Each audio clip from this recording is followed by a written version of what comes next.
I am Betty Landauer-Menchik, Education Chair of the Lansing Area League of Women Voters. The League is known for promoting citizen participation, particularly through voting. The League also works to educate citizens on important topics and policies, including what we'll learn about today. Today's virtual luncheon is the second of a two-part series.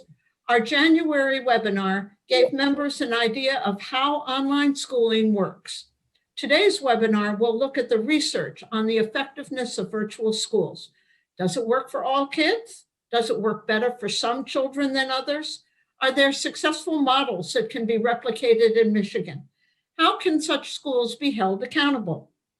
We are pleased to welcome Professor Michael Barbour of Touro University, California.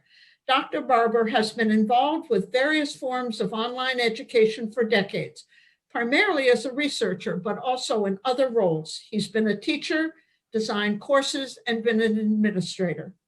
His research into online schooling has paid particular attention to students in rural areas. He has testified before state legislatures here and has consulted for ministries of education in Canada and in New Zealand.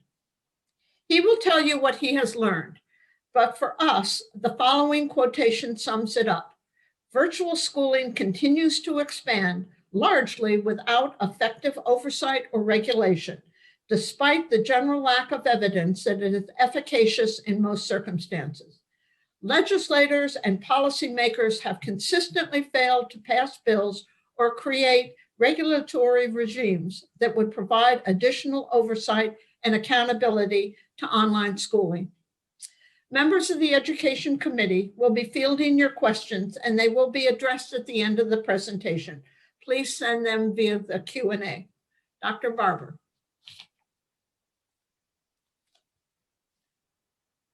Sorry, I muted myself there. Thank you very much for that introduction. So I will jump right in and bring up my slides here. So I know there was a long list of questions there in the introduction. And while I'd like to say that there's research out there that I can provide you that will speak to all of those things, I'd probably be lying if I said that. Based on the research that's out there, I have answers to all of those questions, I think, based upon my experiences in the field over the last, I guess it's been 23 years now. Yes, this is all white down here for a reason. But anyway, so let's jump in. So I'm Mike Barbour from Touro University, California in lovely Vallejo. And Touro University actually sits out on Mare Island, on the former Mare Island Naval Base. And in particular, it actually sits on land that was included as part of the 1851-1852 unratified treaties, specifically Treaty O, which dealt with tracts 295 and 296. And you can see the yellow dot there. That is where Touro is located in Solano County. And in particular, Touro is located on the unceded lands of the Karkan people, although the Solano County, which is where we're located, also is home to tribes of the Patwan and the Miwok as well. So let's get into this issue. The first thing I want to say is that distance education at the K-12 level has a long history, not just in small rural jurisdictions, although that tends to be where it has started. So if you look at the United States, we have distance education being used really for over a century now at the K-12 level, and for almost 130 years within the higher education setting. I mention that because obviously over the past, I guess it's 11 months now, we've gone through sort of a major transformation within the education system because of the pandemic that we've had. And unfortunately, we've all just focused really upon this last one here, you know, the online learning aspect of it. We haven't really leveraged some of these, what I would call legacy technologies, to do a better job of providing opportunity for students that aren't getting it right now. And that's sort of a theme that we have within the field. So if you look at online learning in particular at the K-12 level, we've been doing this now for about 30 years. So the first online programs in the US began in 1991 in California. A private school by the name of Laurel Springs was the first to start. You can see that starting in 94 and then continuing really up until 2001, you had a proliferation of public school programs that began to be offered. So everything from full-time programs were similar to the virtual charter schools that you would have heard about a month ago when you were attended the first of these sessions, to supplemental programs where students were enrolled in one or more courses online in order to supplement what they couldn't get or had difficulty accessing within their own schools. And you can see sort of the milestones that happen along that journey there. So the Keeping Pace report that you see in 2003 was actually titled Keeping Pace with K-12 Online Learning.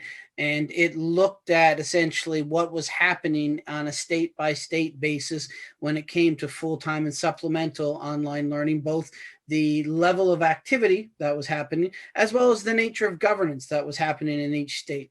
That report actually continues right up until about 2015, 2016, when it takes a couple of years off. And in the last couple of years, the last two in particular, 2019 and 2020, the Digital Learning Collaborative have revived that report, although they call it the Snapshot report now. So it's like Snapshot 2019, Snapshot 2020, but it still goes through and looks at the state of digital learning. When we talk about online learning, you've heard me already use these two terms here. We have supplemental programs and we have full-time programs. So supplemental programs are programs where the students are actually in a school. And in the case of Michigan, they are under the supervision of a mentor or on-site facilitator while they're being taught by an online teacher who is from the virtual school. And while they may be doing one or two courses in the online environment, the rest of their courses they're taking in the classroom. And obviously, you know, they've got parents and guardians at home. I shouldn't say obviously. In most cases, they have parents and guardians at home that are able to provide some level of support. Whereas the full-time model, and this is where the cyber charters come in that we heard about last time, those students don't go to a physical school at all. So they do 100% of their schooling from home.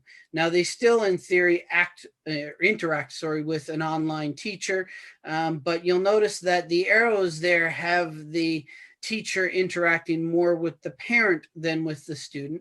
And that actually is sort of an accurate reflection of what often happens at the particularly elementary ages, where the parent interacts with the teacher much more than the student interacts with the teacher.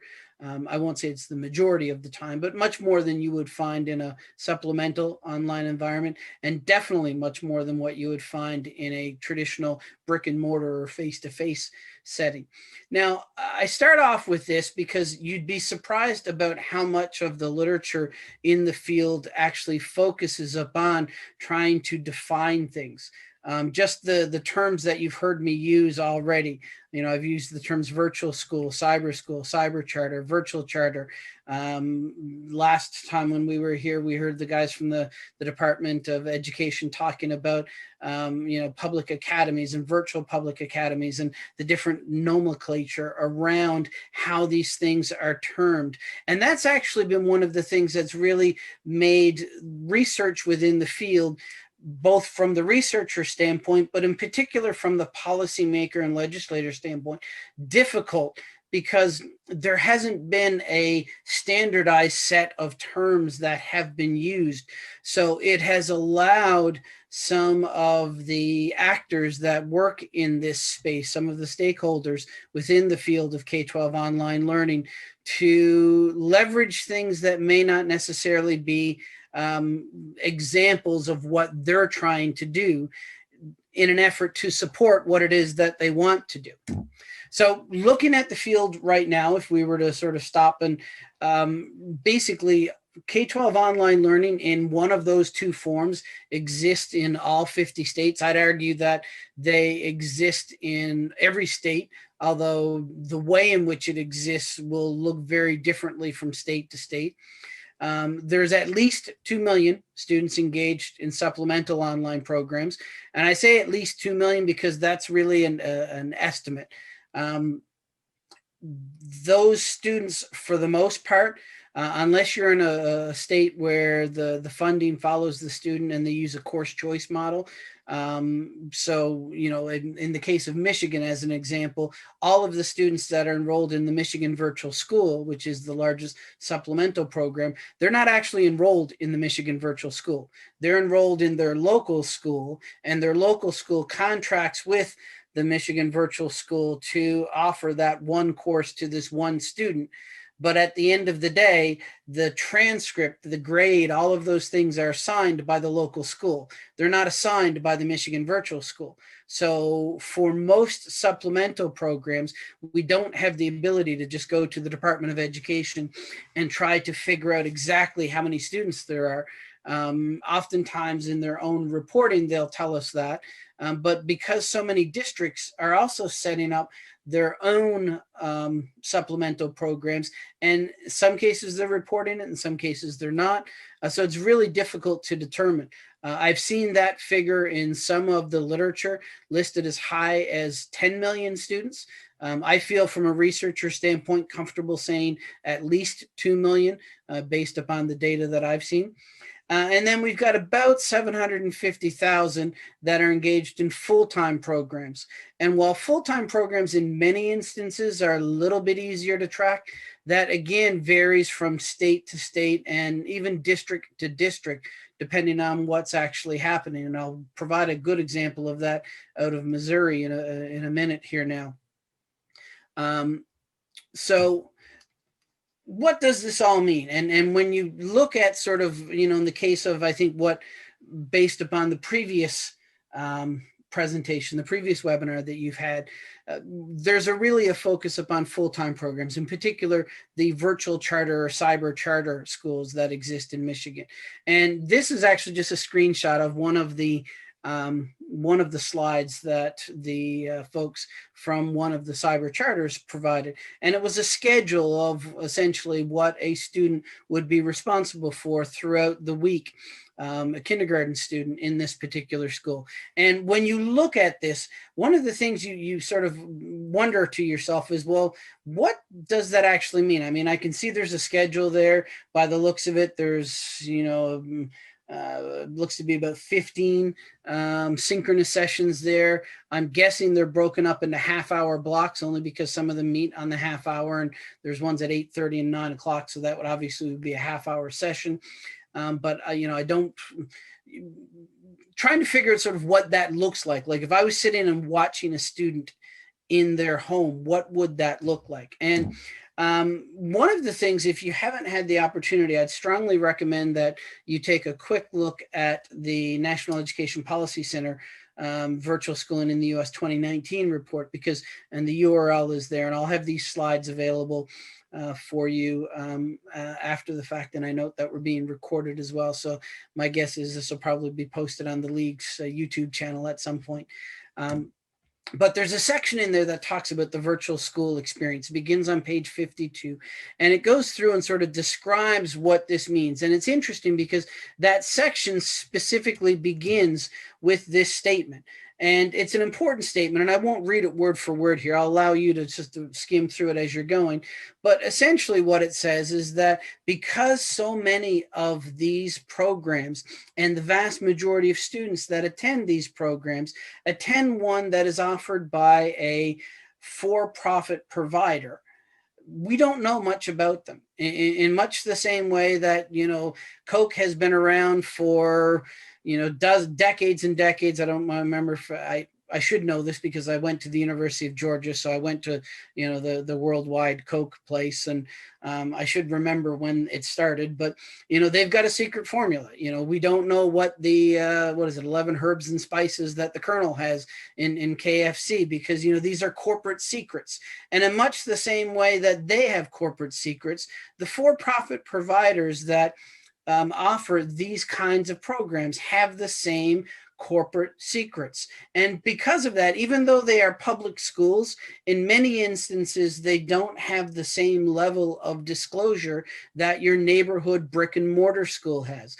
And because of that, there's very little in the way of independent research out there on these programs, with the exception of publicly available data, things that the corporations provide directly themselves, or in many instances, you have folks that are really proponents of, or I'll use the term cheerleaders of, these programs that are doing, they'll term it research, but you know, if you think the program is great when you walk through the door, you have to ask, how independent is that research in the first place?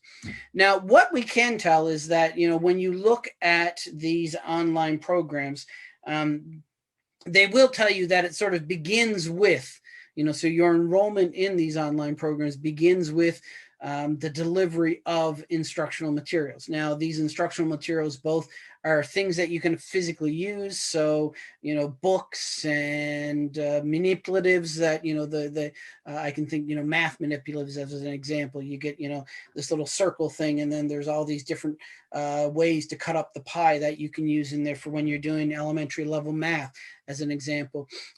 We would assume that they come with, you know, a computer and other peripheral devices. In many cases, they will have a reimbursement for the internet connection or some sort of hotspot for folks that are in rural areas.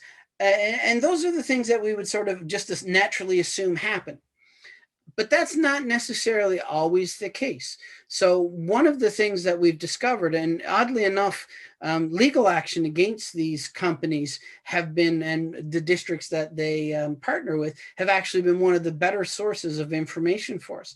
So in a court case that began in 2015, I was actually asked to be an expert witness on behalf of LW, who is a freshman student at this particular program that was offered by the St. Louis Public School District. And what we had essentially was the student was placed into an online program, but they weren't given a computer. They weren't given internet access. They weren't given a place to go and access the computer. When the parent asked about this, they were told that the child could go to the public library. Now, the public library for this child was about a 90-minute bus ride that involved 2 buses that they had to take in each direction. For the first few weeks that the student went there, every time he went to the library during school hours, he was kicked out because they thought he was being truant. And it took almost a month for the student to actually get a letter from the school to the library saying he could be there. And then when he showed up, he's only allowed on the computer for 2 hours or 1 hour at a time, and 2 hours total throughout the day. And for every 1 hour he spends on the computer, then he's got to get up and go away for an hour, because they've got this rotational thing, so you don't have people camping out on the computers. You know, so you've got a student that misses a month of school because he doesn't get any of the technology. And then when he does finally get a way to access the technology, and it's not the easiest way in the world to do it, he's limited to 2 hours on the technology a day. Now compare that to the fact that, you know, most students spend about 5 hours a day in school. Granted, I'm sure there's probably textbooks and some other offline things that this student could do, but are there really 3 hours of offline things that this student can do every single day? As you look at some of the way in which this is set up. So let's assume that it's best case scenario. I've got my box that shows up. It's got my computer in it. I've got my peripherals. I've got my textbook and stuff like that. You know, so I can do all of this at home. I get my internet reimbursement and that kind of thing. Again, from a court case that came out of Wisconsin that was filed in 2006 and finally decided in 2008. the judge in his decision basically describes this as the model of instruction that is provided there.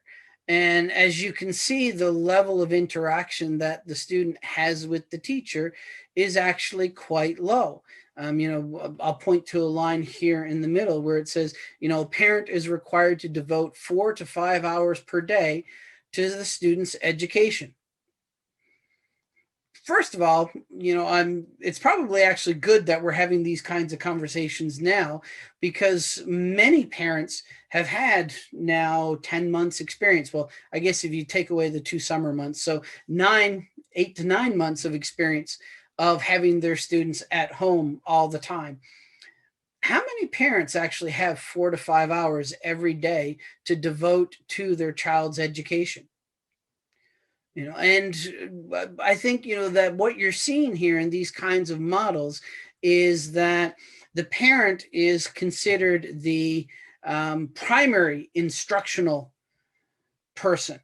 And the online programs really are there for, these small tutorials, short tutorials. But for the most part, they are purveyors or providers of an online curriculum.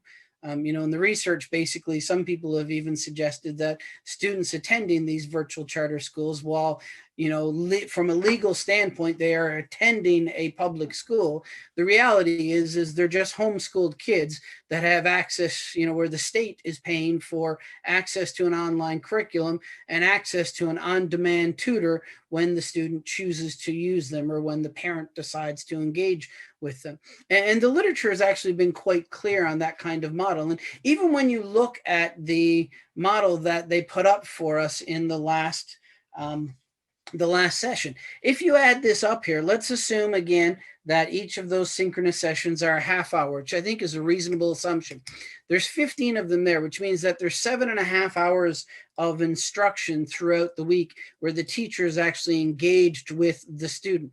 Although you'll notice that the first half hour every day is a morning meeting. So there's not actually any instruction that's happening there. In most cases, what's happening during that morning meeting is the student is coordinating with, the teacher is coordinating with the student and their parent, or their learning coach is the specific term that is used within the industry. And I use the term industry very specifically here, to figure out exactly where the student is. Now, if you look at the asynchronous list of stuff there are 5 math lessons that the parent needs to make sure that the student does.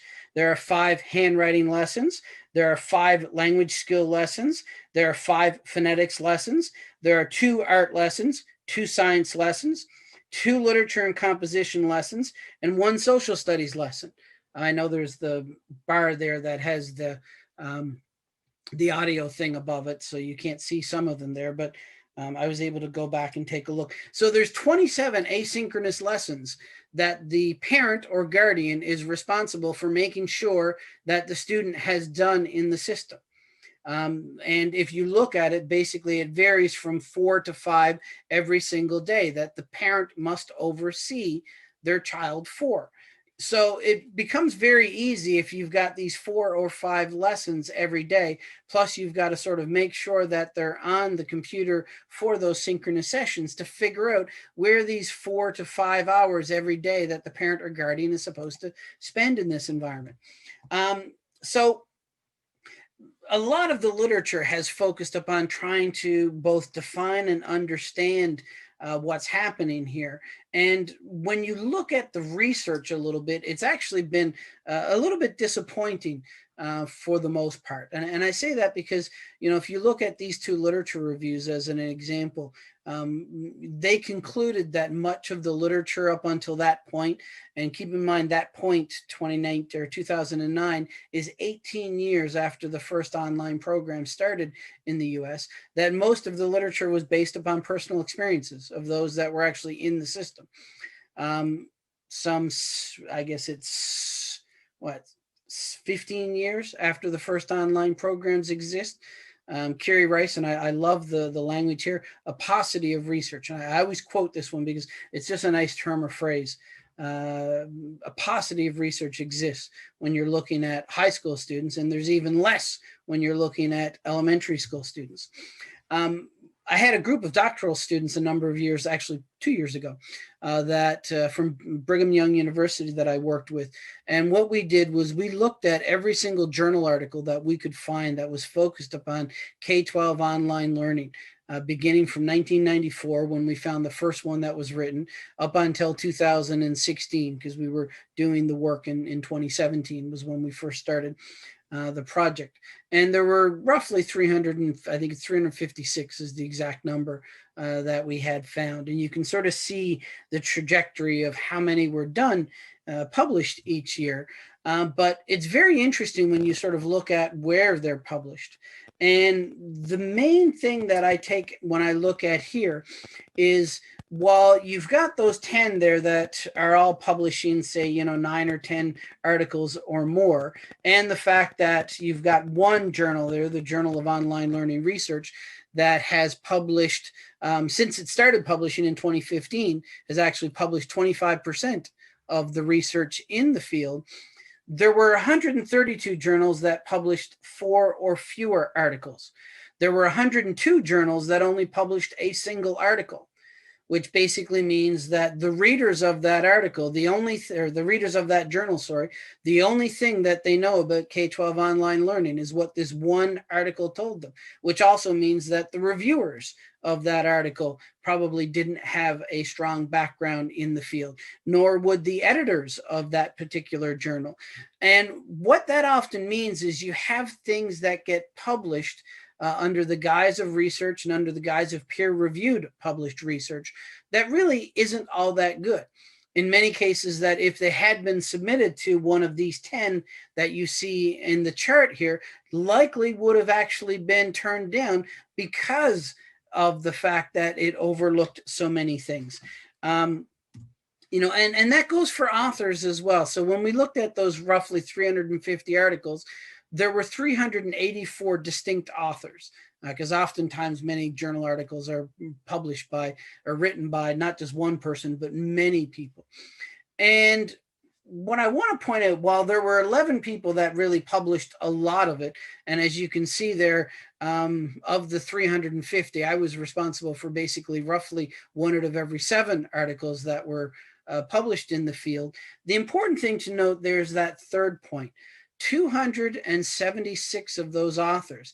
So I think it works out to 74.7% of the authors in the field published a single article. And that's it. And this is one of the reasons why when you look at, like, say, the handbook of research in online and blended learning, the editors actually in their preface make the comment that although most of the people doing work in the area knew each other and even occasionally worked together, many new to the field thought that they were discovering K12 online and blended instruction for the first time. They continue, this wasn't an egotistical exercise. This wasn't another occasion where one academic was calling out peers for not including their citation or reference in a paper. Rather, this was a problem as researchers, particularly those new to the field, seeming to be lacking the opportunity to proverbially stand on the shoulders of giants. And I read that directly because it's an important thing. Those 276 authors really weren't familiar with the field. So what you're looking at there is that the vast majority of research, 3 out of every 4 people involved in it. And if you go back to the number of articles, there were 102 of those articles where it was just in a single journal and that's it. So that was a third of those articles. A significant chunk of the research really is being produced by people who may not be aware of all of this other stuff, who may not be aware of the nuances around how things are described and who's writing in the field and what research has been published. And that's an important thing because it really limits the ability for individuals to build upon things. So what ends up happening is you can have these for-profit corporations that can find one of these articles written by one or more of these 276 people here, that supports what it is they want to say. But the reason it supports what it is that they're trying to promote is simply because it was researched by someone that has no knowledge of or concept of or background in the field whatsoever. And if you're completely ignorant of the field, it's very easy to make declarations about things that may not be supported by the other research. And some people would say, and at the time this was written, which would have been 12 years ago now, this was probably true, that K12 online learning was a new field. So some of that initial descriptive work that you see was probably a natural extension. But the reality is, we've been doing this now for 30 years. And really the only thing that we've learned is that for the most part, we don't do it well. And the last 10 months of what we've seen here, not just in the US, but worldwide, when everyone has had to shift in this, not only do we not do it well, but no one really sort of knows how to do it well. So even if we had the ability to go out and tell all these teachers, you should be doing this, this, and this, we really have no idea what those thises are at this point. When you do look at the research that's available, the vast majority of it tends to look at this comparative aspect of it, which, this evaluative aspect of it, which for the questions that Betty listed off at the beginning is actually very useful for what it is that we want to look at today. So looking at some of this, if you look at just the NEPC reports, since 2013, they've been doing annual reports. Starting in 2019, they actually switched to a biennial model. So the next report is actually going to be coming out. We submitted our first drafts about two and a half weeks ago. So I suspect that the 2021 version of the report, which will take us up to the end of the 2019-2020 school year, so take us up to essentially June of last year in terms of the data, that should come out sometime in, I'm going to guess, from late March to early May, somewhere in that roughly 8-week time period. But if you look at what we found over the years in the 7 reports that we've done already, it's been a very consistent kind of model. And Betty teased this in the quote that she ended with in her introduction. What you see here is that the full-time online programs like the cyber charters or the virtual public academies that we have in Michigan have consistently performed quite poorly. I mean, when you're looking at, national averages where student, completion rate or on-time graduation rates, in the 80%, whereas it's down in the 50 and 40% for these online programs. And it's not just us that are finding those things. While this particular table ends in 2014, we've got actually reports that go right back to 2006 that compare full-time online programs with their brick and mortar counterparts. And it's regardless if you're using a national sample or if you're focused upon individual states, and it really doesn't matter what state you're focused upon here. Every single one of them finds that students in these full-time programs perform rather poorly on average compared to their brick and mortar counterparts, either in that state or when they're matched up to try to account for all of the differences in these students. And it's not just other states. The Michigan Virtual Learning Research Institute does an effectiveness report every year. And they've been doing it since 2015. And as you can see here, and they've even in recent years gotten a little more sophisticated with how they actually present the data.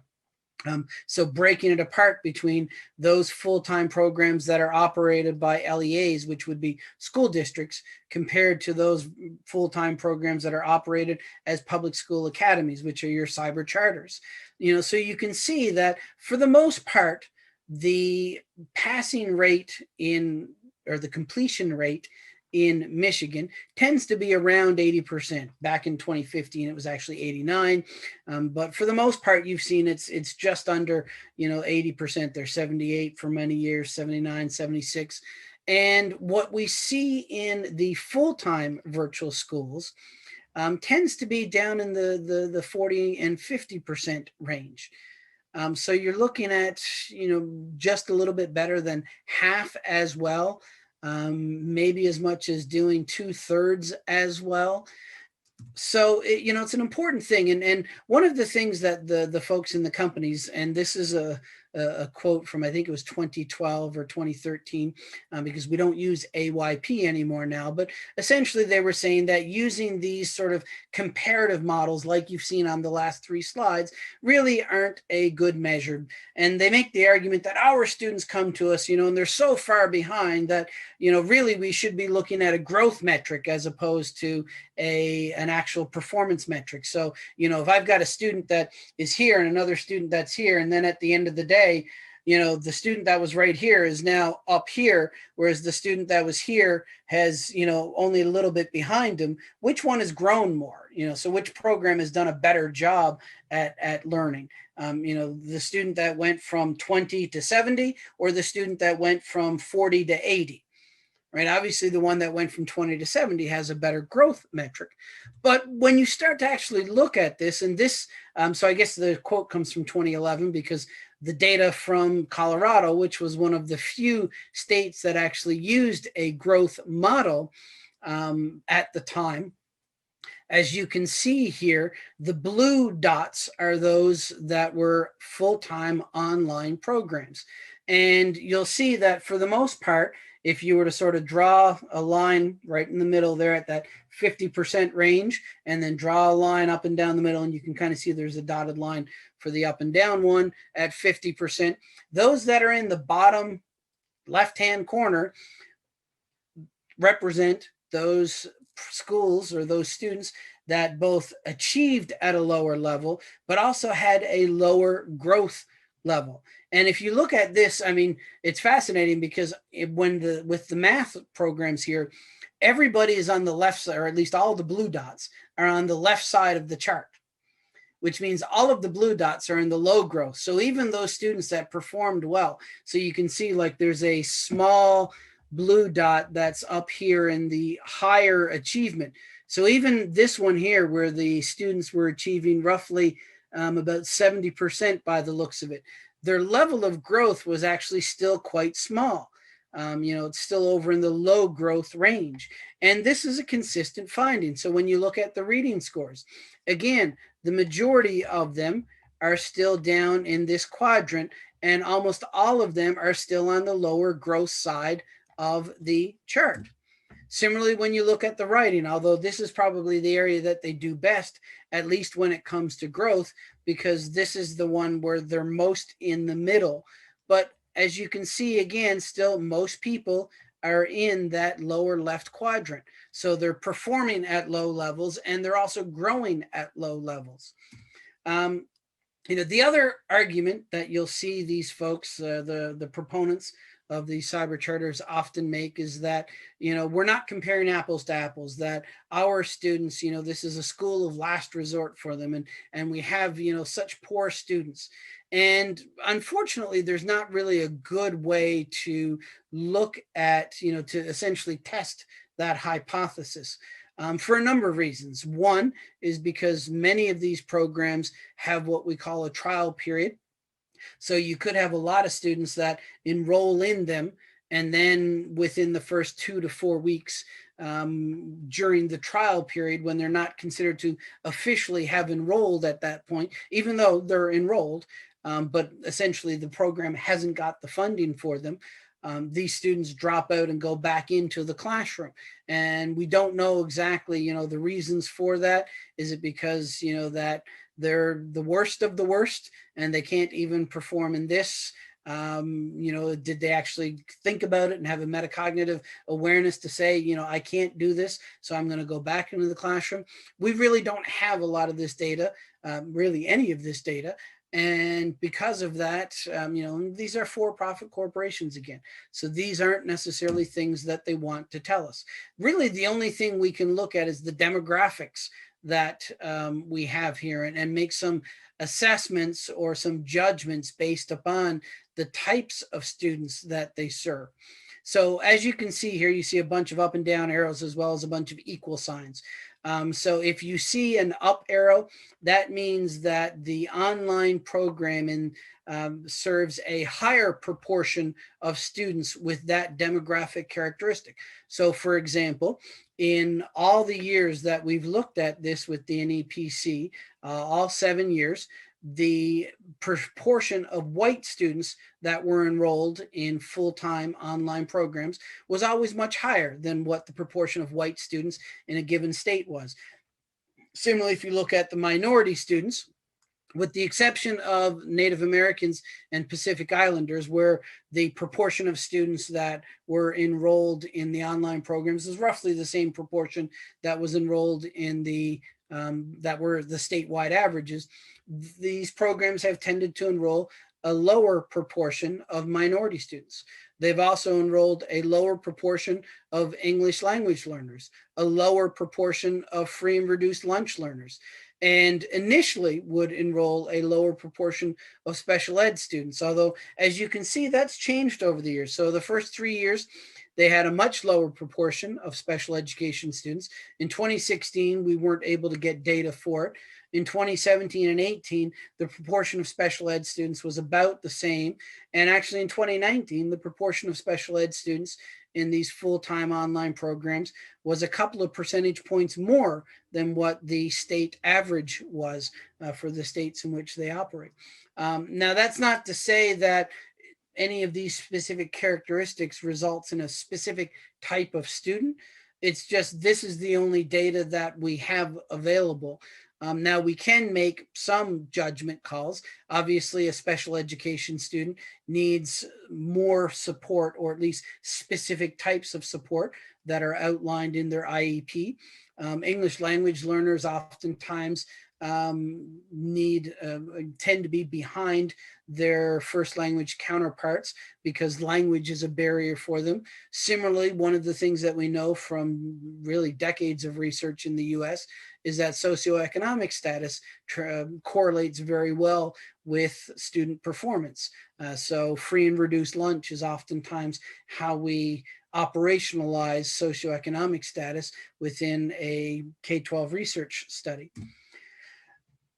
The difficulty with all of this, and it's important to make this particular caveat. So while all of this research has found that these online programs perform poorly compared to the brick and mortar counterparts, it's important to note that the dominant view in the field is essentially that it's not the technology or the medium's fault.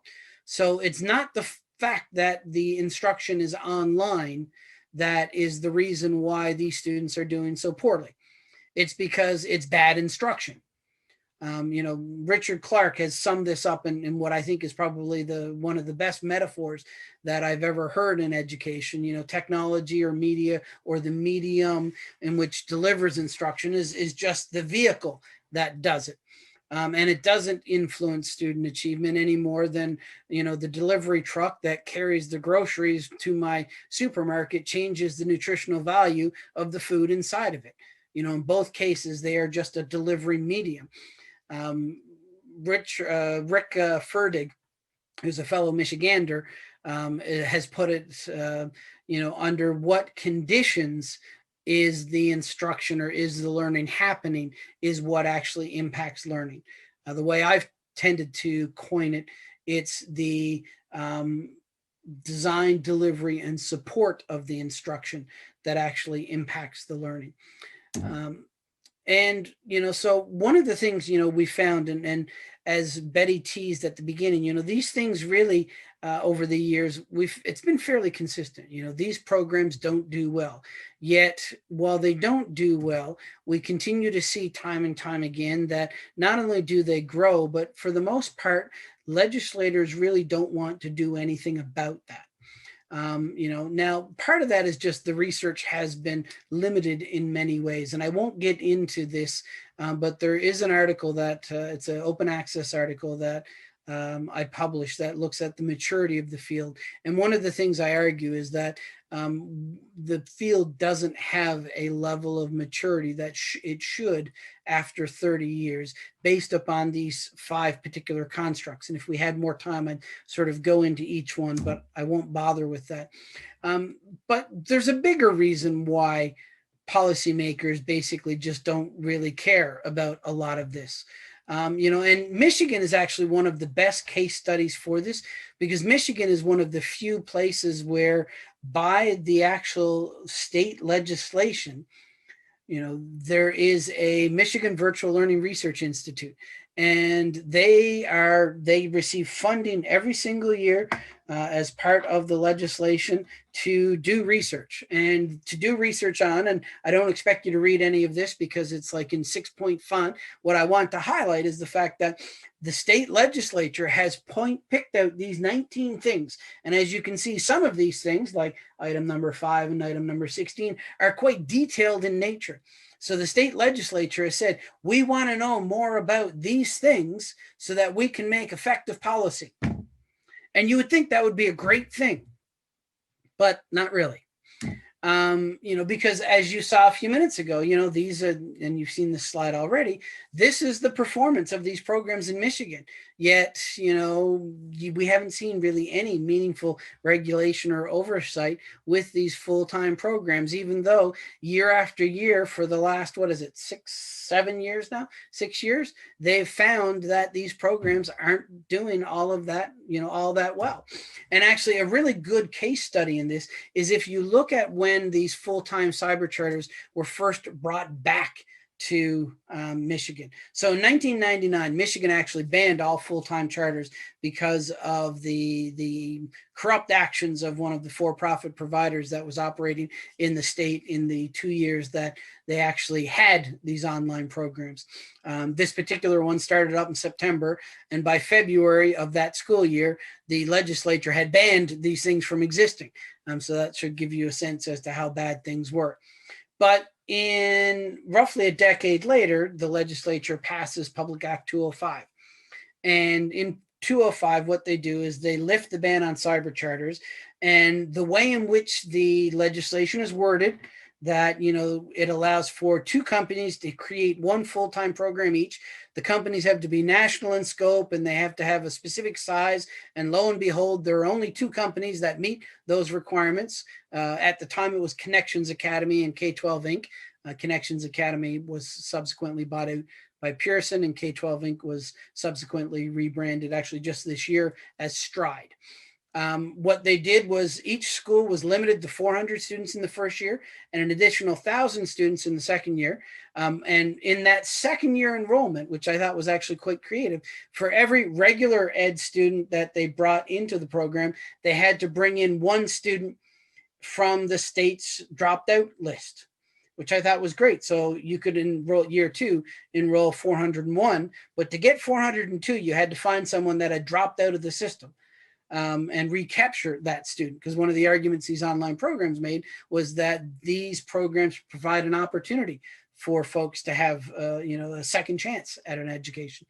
So they were essentially making them put their money where their mouth was with that particular requirement. At the end of these first 2 years, the Department of Ed was going to sit down, look at how the programs did, and then decide about how much they could grow in years 3, 4, and however, based upon how they did in those first 2 years. So when you look at how they did in those first 2 years, so you had the Michigan Connections Academy and the Michigan Virtual Cyber Academy. The Michigan Connections Academy obviously is the Connections Academy one, and the Michigan Virtual Cyber Academy was the K12 Inc. one. And you can see the statewide benchmarks that we had for the MEPs in those 2 years for all of those categories. And you can see how each of the programs did. And you can see the amount of red on that chart there. And those red areas are areas where the school is performing below the statewide average. And just to point out, if you look at like the Michigan Virtual Cyber Academy in their second year of operation, of all of the areas that were tested, they only actually made the state average in 2 of those, roughly 12.5 areas that we've got there. Every single other one that's there, they actually had failed in. And this is a good example of, why we see this kind of finding year after year in the NEPC report. So this is, again, the last 5 years of the NEPC report that we've had the legislative analysis that looks at how much legislative activity is happening. And as you can see, there's tends to be a fair amount of a drop in the number of bills. And, the line there, I think you see there's in the middle one, we find little evidence to indicate that legislative activity or actions are being informed by the emerging research on virtual schools, and that was the actual case in Michigan, because in the spring of 2010, literally only months before the department was going to review the data that I just showed you, the legislature decided that they were going to pass Senate Bill 619, which removed the cap on the number of virtual schools that could exist and then limited their enrollment. And you can see the numbers that are there. And since even still to this day, there aren't any virtual schools that are topping that 10,000 mark, obviously those things were meaningless restrictions that they put in. So even before they could put in this analysis, the politicians basically decided to hell with that. We're going to pass this and help our corporate buddies and really provide them with no meaningful restrictions whatsoever. And one of the problems that we have with this is because it is a political process. And, there's a lot of reasons why this happens. But, as you can see from this chart here, you've got a really sort of convoluted, incestuous way in which these companies really try to influence the process, the bill making, the policy making process that we have in each of these states, from, donating directly to politicians during elections, to the lobbying that they do, to the money that they spend on these advocacy organizations, including most of the parent and student advocacy groups in your state. So when you see, the Michigan Parents for Choice, or whatever the label that they have on their school choice parent advocacy group is in the state, chances are, when I say chances are, I mean, there's a 90% chance that that group is largely funded by the companies that are offering school choice initiatives, to the point that many of them fund, and in the case of both Connections and K12 Inc., sit on the committees of the American Legislative Exchange Council, which author model bills that then get sent out to the individual states for passage in their legislature. So each of the committees at ALEC is chaired by one politician and one corporate person. And the Education Committee has in recent year, well, really for the last decade, been chaired by either someone from Connections or someone from K12 Inc. So they're having essentially direct influence in the bills that they pass. And it's interesting because when you look at the numbers, these are the school district sizes as of roughly 5 years ago. So you can see I've put the top 25 in the country up there. Now, none of them are in Michigan. You can see the largest one at the time had about 1 million. To be in the top 25, you had to have 111,000.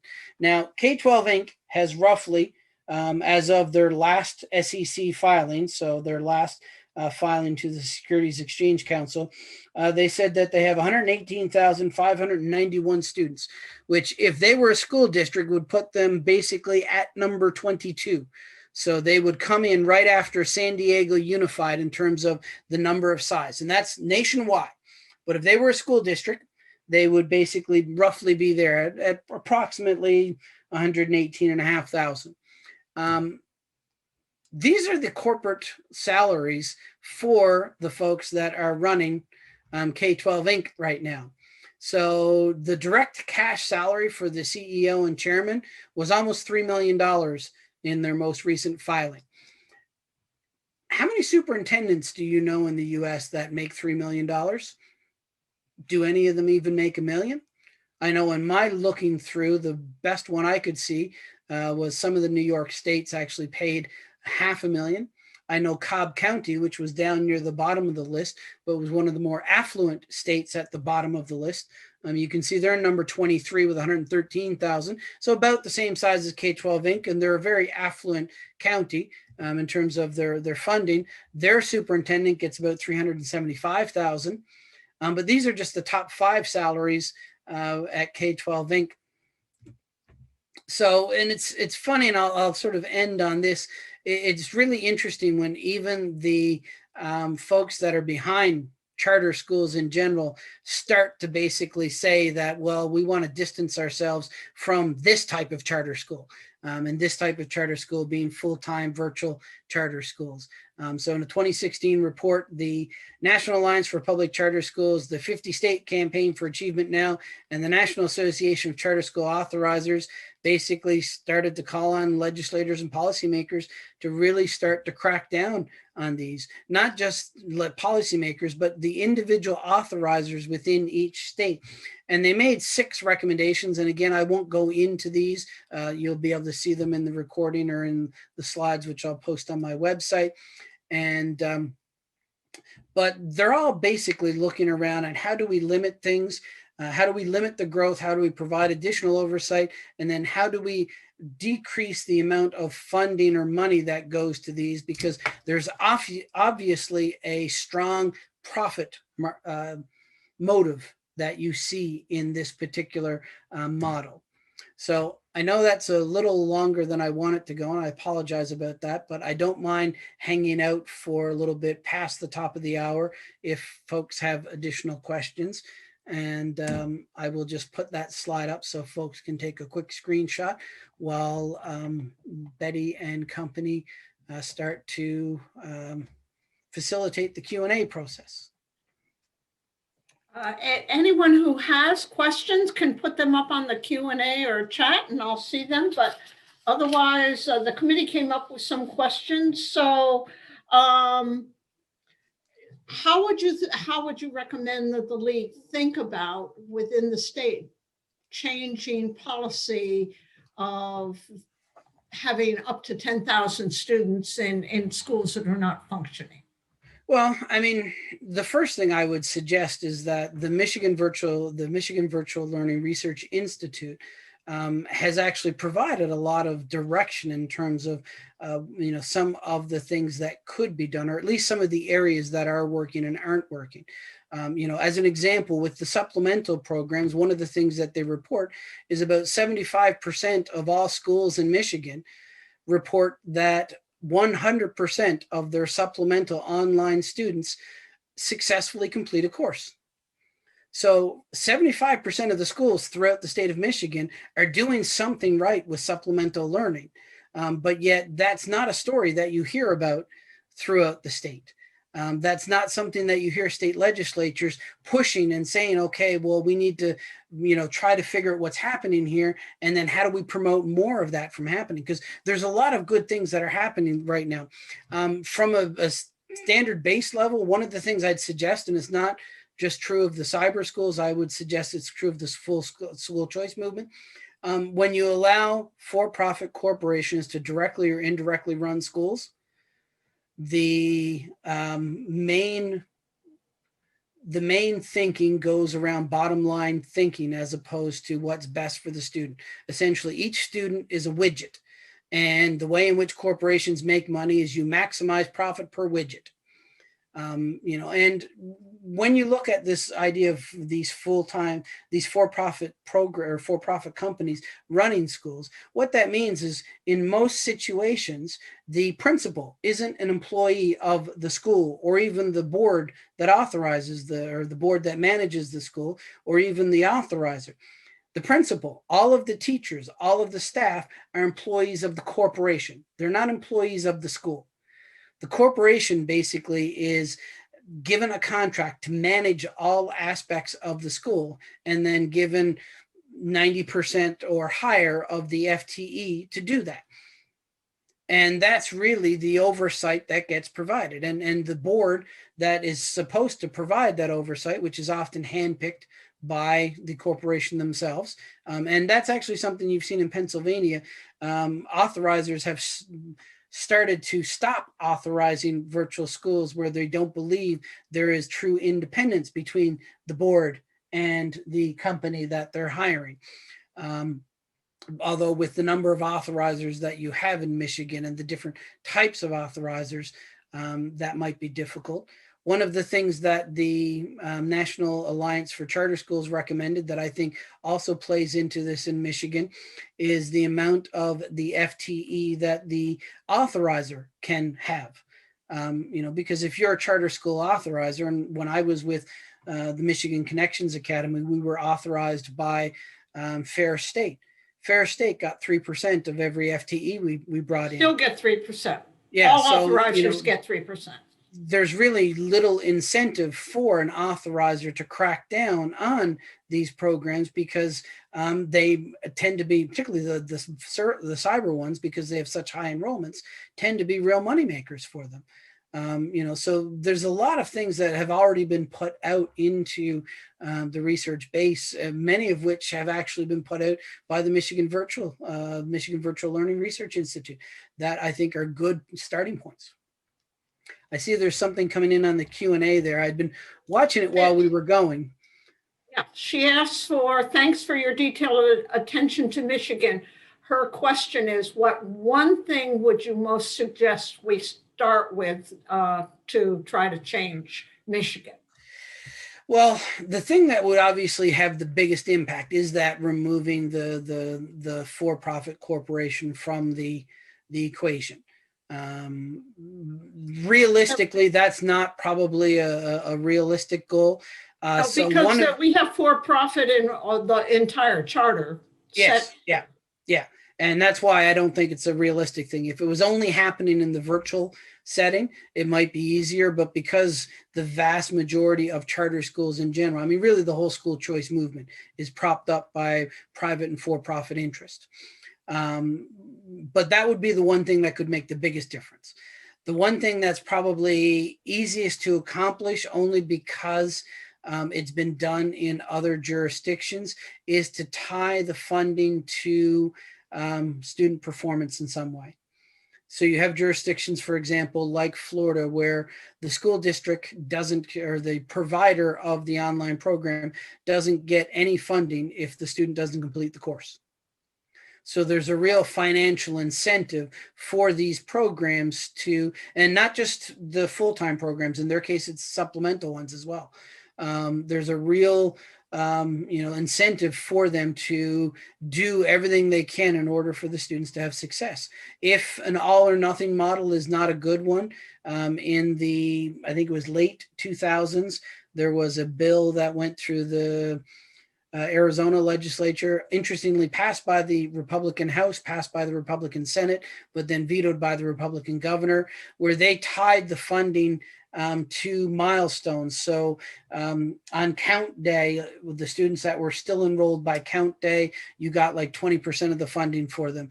And then once they had completed 50% of the course, I'm making up the percentages here now, by whatever's in the LMS, they got another 30%. And when they completed all of the course in the system, they might get another 40%. And then when they took the statewide assessment, if there was one for that particular subject area at the end of the year, they got the final 10%. So they had these specific, and what those milestones are and how much you give at each time. I would leave up to policymakers to make informed decisions about, but it moves away from this all or nothing thing. And I think that's an achievable one because it's happened in other places. And it's also one that I think would have a big impact, because if you tie money to performance as opposed to money to enrollment, it's going to force these programs to actually try to do something about performance. In Michigan, that's going to be a big thing, since 90% of our funding comes from the September count. Yes. And I mean, even just that one thing is how that count day is defined for online programs. And I can't remember off the top of my head what that means in Michigan. I know when the first day or the first 2 years when I was involved with when I was vice president of the board for the Michigan Connections Academy, and I will say, while I am very critical of these programs, hats off to Connections Academy, or at least Connections Academy 10 years ago, because I was saying these things about these programs and saying they shouldn't exist at all 10 years ago. And yet Connections Academy still put me on the board of one of their programs. So they weren't worried about a little bit of criticism on that front. But I mean, count day at that point in time for an online program was based upon who logged in on count day. Right. So, much the same way that who shows up at the school on September 30th, and is that real? I mean, well, you saw the schedule that the connector, the K12 folks put up there, depending upon what day it is, there's lots of days where there might be a lot of asynchronous stuff that they're doing. There might be, a lot of offline things that they're doing depending on the grade level. Just because they didn't log in that day doesn't necessarily mean they weren't engaged in their schooling if you're doing it based on a one-day count.